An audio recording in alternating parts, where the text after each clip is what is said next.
Okay then everybody, I thought I'd do a little video on rhythm as it pertains to the golf swing. You know, I've kind of looked at various articles and magazines and read different things on different places. And a lot of people kind of talk about terms loosely, and you know, rhythm certainly has come up as one of those things that, you know, in my opinion, I feel is most definitely either not understood quite properly, or you know, people kind of use it as a term loosely to just kind of, you know, distinguish between someone like Ernie Els having great rhythm and Nick Price maybe being a quicker sort of swing. So, you know, rhythm as I see it being described in golf books these days is really players talking, or coaches, or individuals when they're talking about Ernie having this beautiful rhythm and Nick Price maybe having a quick rhythm or not having rhythm at all. You know, they're really speaking more about the pace or the tempo of the person's motion.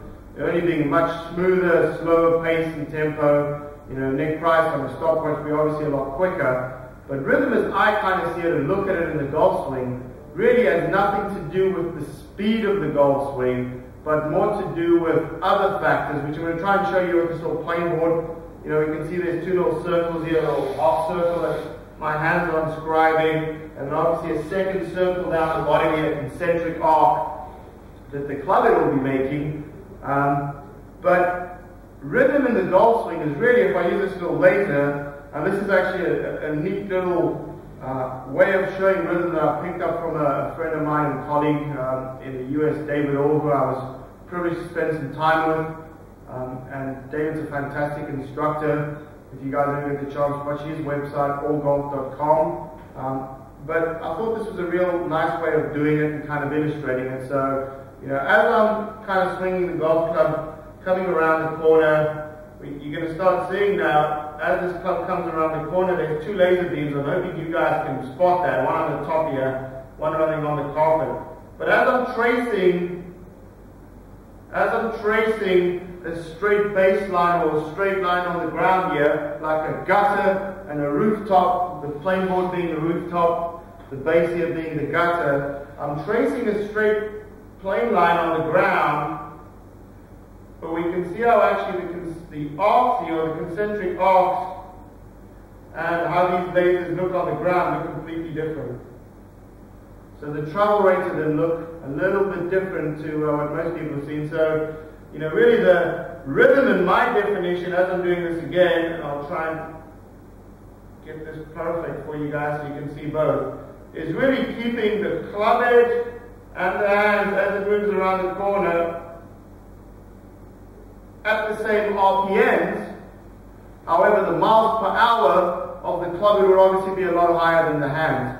So even though this system, as it comes around the corner, the RPMs is the same, hands and club, we certainly know that obviously the club is traveling a lot faster than the hands.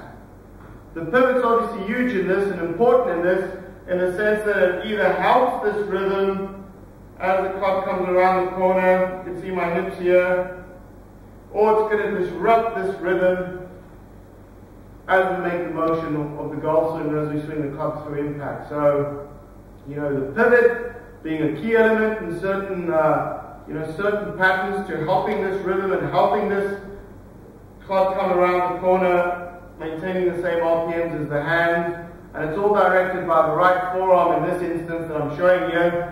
As you can kind of visually see, my right forearm just directing this whole thing. The pivot's applying this perfect little rhythm in my hips for this unit to come around the corner. So, a different way of looking at rhythm, I'm sure different swing patterns tend to show different rhythms, and different hinge actions show different rhythms. What I mean by that is if we have players that have a full roll of the club, in golf machine terminology, that'll be a horizontal hinging, where the club kind of opens up, as we can see here. It's going to come out on the follow-through side closing. Those players, as the club comes around the corner into horizontal hinging, we will see and we'll find that the rhythm for a full roll is certainly different than players that will keep the club more on the arc. So for instance, players that kind of keep the face more hooded and cut the plane more this side, not the full roll of the horizontal hinging, they tend to, with horizontal hinging's rhythm looks a bit like that, the travel rate of the clotted for angle is a little bit different, and we can see now that the rhythm looks different of the two levers, being the clotted or the club shot is one lever, obviously my left arm another one. And if I was to hit a cut lob shot, in golf machine terms we call that vertical hinging, where the face is actually laying back through impact. Again, the rhythm, horizontal hinging there I'm showing you now, angled hinging there that I'm showing you, and vertical hinging. Again, you can see how the rhythm of the club coming through relative to the left arm completely changes depending on what hinge action is being used. So maybe a different look for you guys at rhythm there today, but certainly something I think you've got to keep in mind. You know, I certainly look at the rhythm of the club and the levers moving around the corner. Are they moving at the same RPMs? However, we obviously know that the miles per hour is different. So next time you guys see rhythm being explained in magazines or stuff, hopefully you can maybe look at this in a different way, maybe open up some fresh corridors and see where you go with that. So if there's any questions, please feel free to shoot them across. I know this is certainly a subject that we've had many people ask us about and what rhythm really means, and in my opinion I've tried to show this in a very simplistic way today, but you know, I certainly think that's something you guys can take on board and start looking at your own motions.